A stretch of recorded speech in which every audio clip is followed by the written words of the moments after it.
this video, we're going to talk about setting up your personal login account for PubMed. Now, we're on the library's homepage right now at library.georgefox.edu. And the first thing that you are going to want to do when you start your research is sign into your account. But once that is done, a lot of times students find their way to another database. And in this case, PubMed is the one we're talking about today. So PubMed, of course, is on all of your nursing LibGuides, research guides, but it's also in the P's, so I'm going to navigate to that. Now, this one happens to be funded by U.S. tax dollars, so it's part of the U.S. National Library of Medicine, pubmed.gov. So this one is open source, right? But it has a login screen here, and that can be deceiving, especially with the polite yellow banner across the top. It kind of it makes you think, oh, I don't have access, but you do. So what you're going to want to do is set up a personal username and password. Now, your other login information here, it gives you several options. You want to choose NCBI account. This is your MyNCBI account. And I've already gone through the steps to set mine up, so I'm going to go ahead and log in. Now, you'll notice now it knows who I am.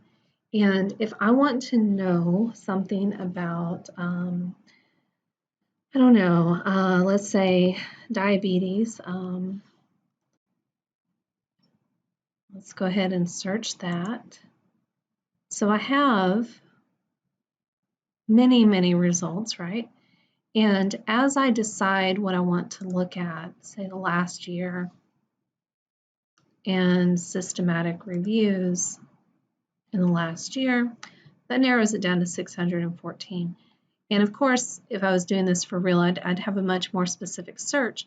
But the key here is that since I am logged in, I can create an alert, and I can title it what I want to, and I can say, yes, please send me email updates, and say that this project is due soon. So I want weekly updates, and I get to choose how I would like those and how many, and then send even when there aren't any new results. So maybe I've ignored that email, and I can add some optional text, such as articles to read, and click Save. Now, what happens there is I've saved that, and I can go ahead and click on my account here.